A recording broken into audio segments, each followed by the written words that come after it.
மிரட்டும் மனைவி, மிரட்சியில் கணவன்.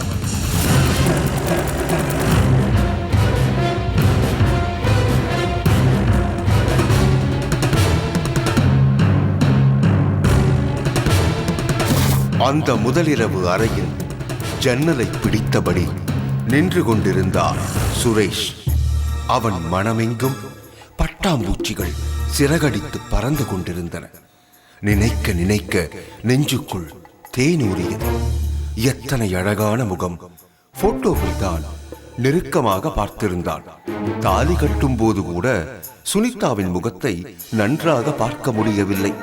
ஆனாலும் அந்த முகத்தின் அழகு ஒரு மின்னலைப் போல் அவனை சுண்டி இழுத்தது.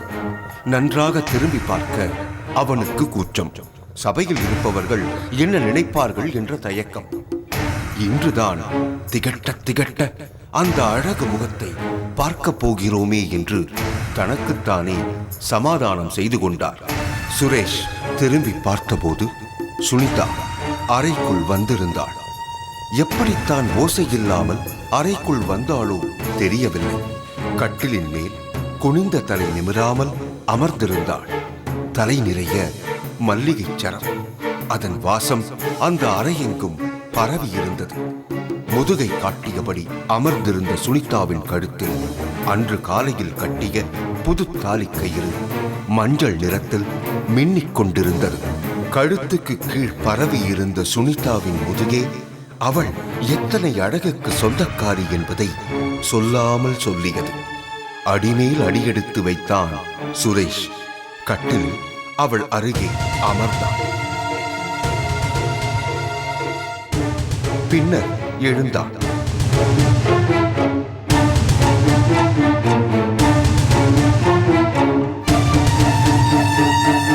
அந்த அறைக்குள் நடந்தவாறே அவள் மேல் தான் கொண்டிருந்த காதலை வார்த்தைகளால் கொட்டி தீர்த்தான். நாம் எப்படியெல்லாம் வாழ வேண்டும் என்பதை பற்றி நடந்து கொண்டே பாடமே நடத்தி முடித்தான்.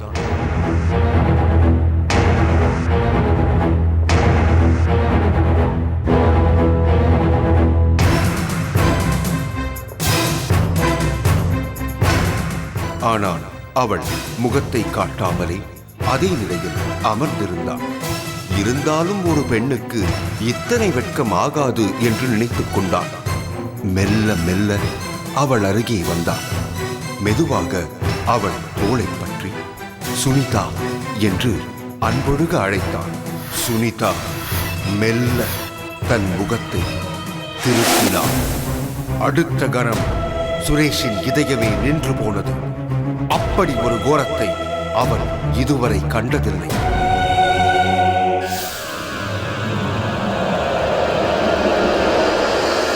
மீன்களைப் போல் துள்ளி விளையாண்ட கண்கள் இருந்த இடத்தில் 2 குழிகள் இருந்தன. அதிலிருந்து புகை கசிந்து கொண்டிருந்தது. மொத்தத்தில் சுனிதாவின் முகம் ஒரு குரூரமான மண்டையோடாகத்தான் இருந்தது. அவளது அந்த கோர முகத்தை கண்டு அலறியவன் அப்படியே மயங்கி சரிந்து விட்டான்.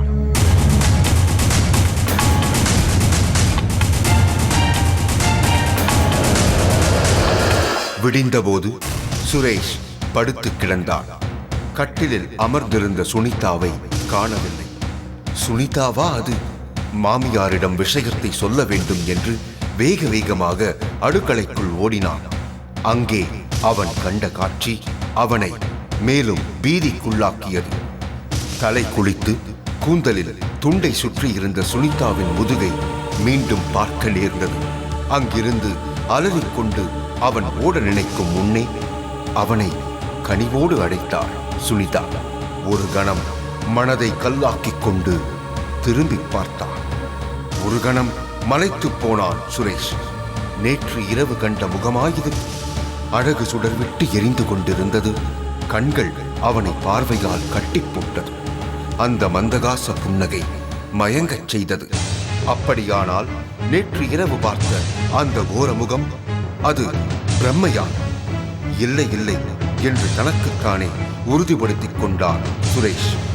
ஆனால் சிரித்துக்கொண்டே சுனிதா காப்பியை நீட்டினாள். நேற்று இரவு எதுவுமே நடக்காத மாதிரி சகஜமாக பேசினாள். சுரேஷிற்கோ ஒரே குழப்பமானது. மாமியாரிடம் எதுவும் சொல்ல வேண்டாம் என்று நினைத்துக் கொண்டான். மறுநாள் இரவு அந்த அறைக்குள் செல்லவே சுரேஷிற்கு அச்சமாக இருந்தது. ஆனாலும் சென்றாக வேண்டுமே. பயத்தோடு சென்று கட்டிலில் அமர்ந்து கொண்டான்.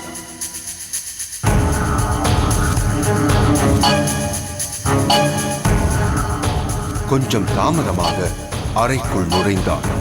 அவள் முகத்தை பார்க்கவே சுரேஷிற்கு அச்சமாக இருந்தது.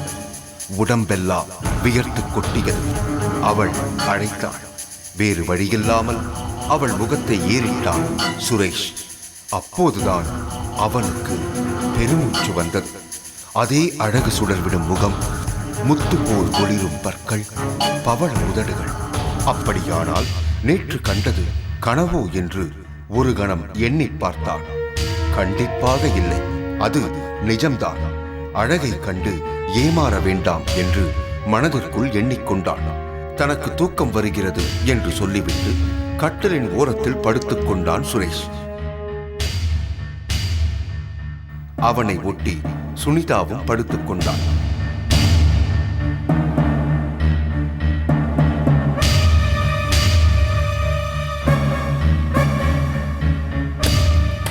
எந்த நேரத்தில் என்ன நடக்குமோ என்று சுரேஷிற்கு நெஞ்செல்லாம் படபடப்பு, வியர்வை ஆறாக பெருக்கெடுத்து ஓடியது.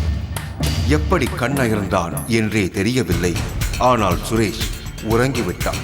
திடீரென்று யாரோ தன் முகத்தை பிராண்டுவது போல் உணர்ந்தான். கண்வெடித்து பார்த்தபோது அவன் கண்ட காட்சி அவனை குறை நடுங்கச் செய்துவிட்டது. நீண்ட கூரிய நகம் கொண்ட விரல்கள் சுரேஷின் முகத்தை குதற தயாராக போராடிக் கொண்டிருந்தன. சுரேஷ் தன் உயிரை காத்துக் கொள்ள எவ்வளவோ போராடினான். ஆனாலும் அந்த கோர விரல்கள் அவன் முகத்தை பிராண்டிக் கொண்டிருந்தன. வாய்விட்டு அலறினான் சுரேஷ். அவன் போட்ட கூச்சல் அந்த வீடெங்கும் எதிரொலித்தது. எப்படியோ சுனிதாவிடமிருந்து தப்பித்த சுரேஷ் எழுந்து தன் மாமியாரிடம் ஓடி விஷயத்தை சொன்னான்.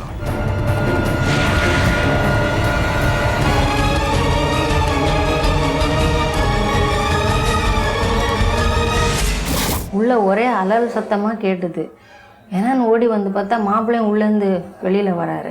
அவர் மூஞ்சை பார்க்க முடியல. ஒரே நகத்தை போட்டு புராண்டி வச்ச மாதிரி ஒரே ரத்தமாக இருக்குது. என்னன்னு பார்த்தா அப்புறம் அம்மா நீங்கள் போய் பாருங்கள் அப்படின்னோடனே என்ன போய் பார்க்க சொல்கிறாரு. அப்படி பயந்து போயிருக்காரு சொல்லி நானே உள்ளே போனேன். அங்கே சுனிதா ஆழ்ந்த உறக்கத்தில் இருந்தாள். மருமகன் எதையோ கண்டு பயந்து விட்டானோ என்று ஒரு நிமிடம் எண்ணினார். ஆனால் அடுத்த கணம் அவர் கண்ட காட்சி அவரை திகிலின் உச்சத்திற்கே கொண்டு சென்றது. கட்டிலின் ஓரத்தில் ரத்தம் சிந்திக் கிடப்பதைக் கண்டார். அப்படியே அவரது பார்வை மேலே உயர்ந்தது. காரணம், மேலிருந்து ரத்தம் சொட்டிக் கொண்டிருந்தது.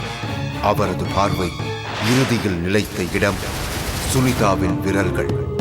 ஆம், அதிலிருந்துதான் ரத்தம் சொட்டிக் கொண்டிருந்தது.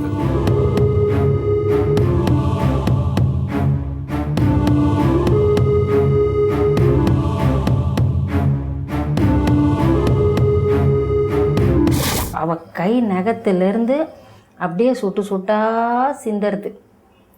நான் ஒரே ரத்தமாக வந்துட்டே இருக்கு. அதுக்கப்புறம்தான் எங்கள் மாப்பிள்ளை சொன்னதெல்லாம் உண்மையாக இருக்குமோன்னு ஒரு எண்ணம் வந்தது எனக்கு. ஏதோ ஒரு ஆவிதான் சுனிதாவின் உடலுக்குள் புகுந்திருக்க வேண்டும் என்று உறுதியாக நம்பினார் சுனிதாவின் தாய்.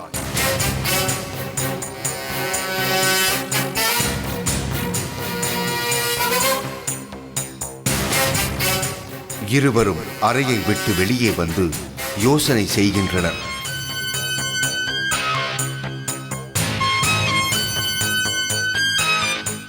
இதை பற்றி வெளியூரில் இருக்கும் தனது தம்பியிடம் கேட்டால் தெரியும் என முடிவு செய்த சுனிதாவின் தாய் அவரது தம்பிக்கு போன் செய்து பேசினார். நான் புருஷன் இல்லாதவோ கஷ்டப்பட்டு என் பொண்ணுக்கு நான் கல்யாணம் பண்ணி வச்சேங்க. ஆனால் அதுக்கு இந்த மாதிரி ஒரு நிலைமைனாக்க என்னால் தாங்க முடியல.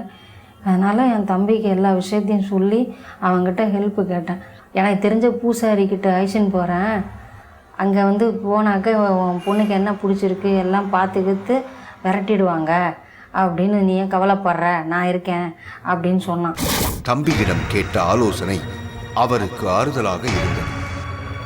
மறுநாள் புறப்பட்டு வந்த சுனிதாவின் தாய் மாமன் அவளை ஊரில் இருக்கும் பூசாரியிடம் அழைத்து சென்றார்.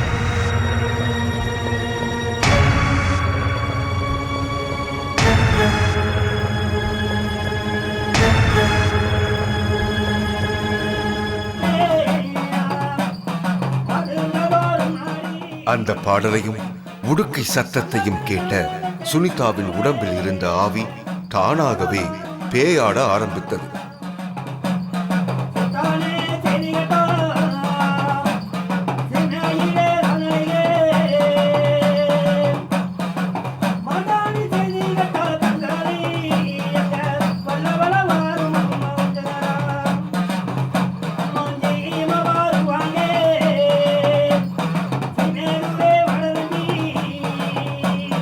சற்று நேரம் கழித்து பூசாரி நீ யார் என்று கேட்ட கேள்விக்கு பேச ஆரம்பித்தார்.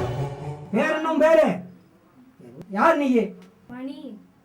மணியே, நீ யாரு எவருடைய சொல்லி வாப்பா. யாரப்பா மணியா? எப்படி செத்த? பதில் சொல்ல ஆரம்பித்தது சுனிதாவின் உடம்பில் இருந்த ஆவி. யாரோ சுனிதாவின் வீட்டு கதவை தட்டினார்கள். திறந்தபோது அழகான ஒரு இளைஞன் வாசலில் நின்றிருந்தான். விசாரித்த போது மோட்டார் மெக்கானிக் என்றார். ஒரு மோட்டார் மெக்கானிக் இவ்வளவு நாகரிகமாக அழகாக இருப்பான் என்று சுனிதா நினைத்து கூட பார்க்கவில்லை. அவனை அழைத்து கொண்டு போய் மோட்டார் இருக்கும் இடத்தை காட்டினான்.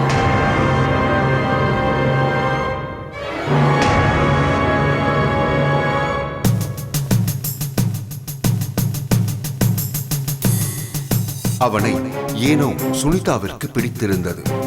ஏதோ ஏற்கனவே பழக்கம் உள்ளவன் போல் தெரிந்தான். அதனால் அவனிடம் சிரித்த முகத்தோடே பேசினான்.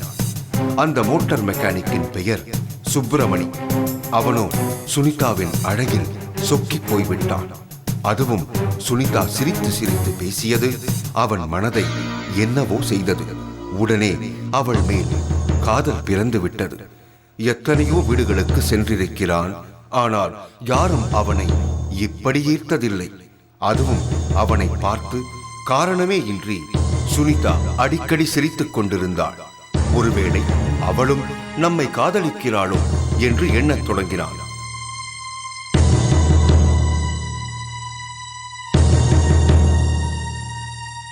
அவன் இப்படி எண்ணிக்கொண்டிருக்கும் போதே காப்பியோடு எதிரே வந்து நின்றாள் சுனிதா.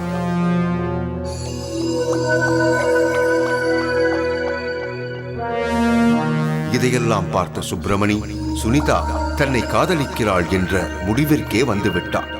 எனவே வேலையை அன்றே முடிக்காமல் கொஞ்சம் மிச்சம் வைத்துவிட்டு மறுநாள் வந்து பார்ப்பதாக கிளம்பி சென்று விட்டான்.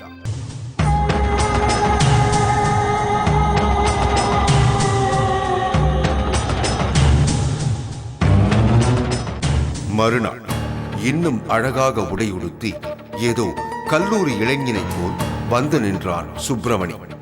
அவனை பார்க்கவே சுனிதாவிற்கு ஆச்சரியமாக இருந்தது. ஒரு மோட்டார் மெக்கானிக் இப்படி படு டீசென்டாக இருக்க முடியுமா என்று வியந்து போனான்.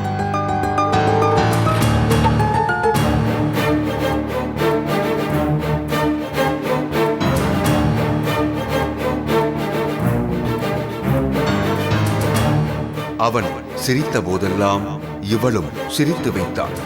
இதை காதல் என்றே நம்பிவிட்டான் சுப்பிரமணி. அவள் எதிர்பாராத நேரத்தில் தன் காதலையும் வெளிப்படுத்தி விட்டாள்.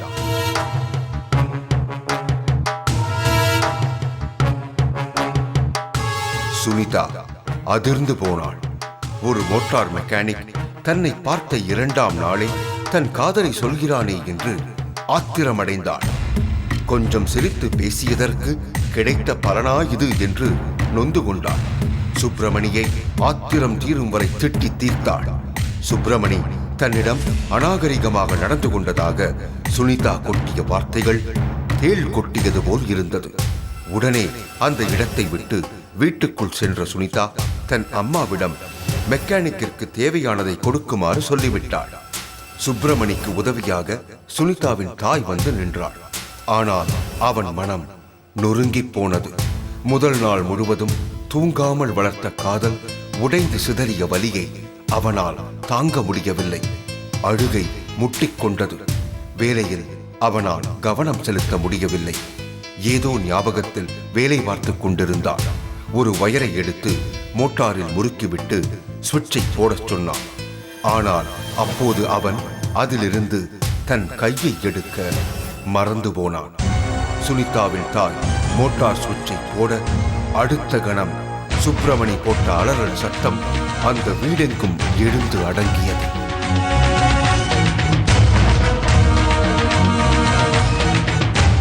சுப்பிரமணியின் உயிர் அதே இடத்தில் பிரிந்தது.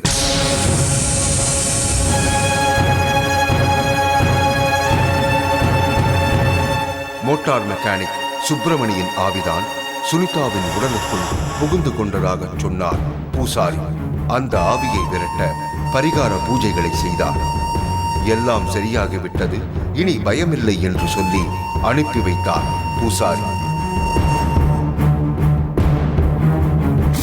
அவன் செத்து 2 வருஷம் ஆறுது. காரியம்லாம் எல்லாம் நடத்திட்டாங்க. ஆனால் இவ்வளோ நாள் கழித்து என் பொண்ணு உடம்புல அந்த பையனோட ஆவி பூந்து இப்படியெல்லாம் ஆட்டி படைக்கிறதுன்னு பூசாரி சொன்னதா என் தம்பி சொன்னான். எனக்கு அதை கேட்டோம்னா நம்பவும் முடியல, நம்பாமல் இருக்கவும் முடியல. என்ன இந்த மாதிரிலாம் சொல்கிறானே, நீ இப்போ நீ இன்னும் பயப்படாத, எல்லாம் ஓட்டியாச்சு அப்படின்னு என் தம்பி தைரியம் கொடுத்தான். அதனால் 3வது தடவையாக முதலிரவுக்கு ஏற்பாடு பண்ணோம். சந்தோஷமாக அந்த அறைக்குள் நுழைந்தான் சுரேஷ்.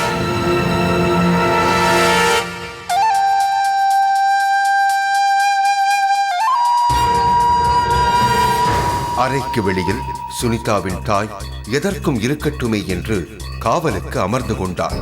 அறைக்குள் நுழைந்த சுரேஷ் உடம்புக்குள் 1000 வோல்டேஜ் மின்சாரம் பாய்ந்தது போல் அதிர்ச்சி தாக்கியது. காரணம், சுனிதா உட்கார்ந்திருந்த கோலம் அப்படி தலைவிரி கோலமாக அவள் தரையில் அமர்ந்திருந்தாள்.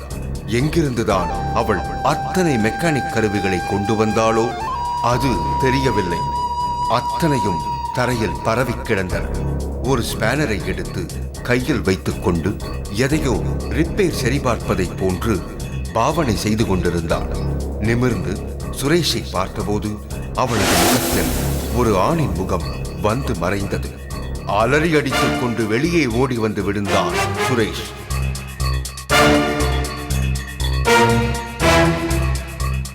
மீண்டும் அதே பூசாரியை அழைத்து முதல் நாள் இரவு நடந்த சம்பவத்தை அவரிடம் விளக்கினார்கள். அதுக்கப்புறம் அவர் சொன்னார், இது உங்கள் பொண்ணு உடம்புல இருக்கிற அந்த ஆவி சாதாரண ஆவி கிடையாது, அதை சுலபமாக விரட்ட முடியாது.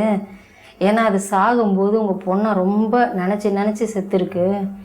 அதனால் அதை விரட்டணுன்னா ஒரே ஒரு வழி தான் இருக்குது.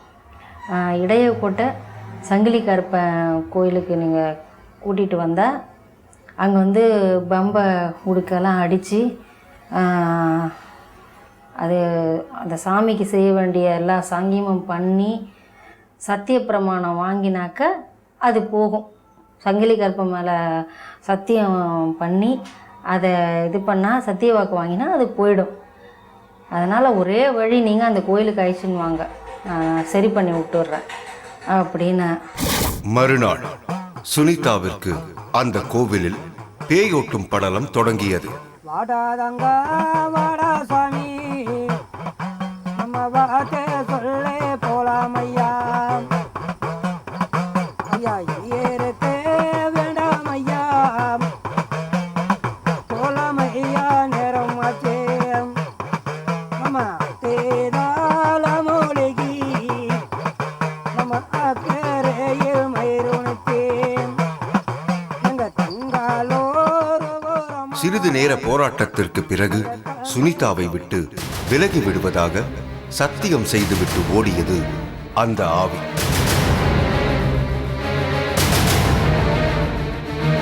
சத்தியவாக்கு வாங்கினதுக்கு அப்புறம் அந்த ஆவி எந்த ஒரு வகையிலையும் டிஸ்டர்ப் பண்ணவே இல்லை. இப்போ தான் எனக்கு நிம்மதியாக இருக்குது. என் பொண்ணு மாப்பிள்ளையும் ரொம்ப சந்தோஷமாக இருக்காங்க.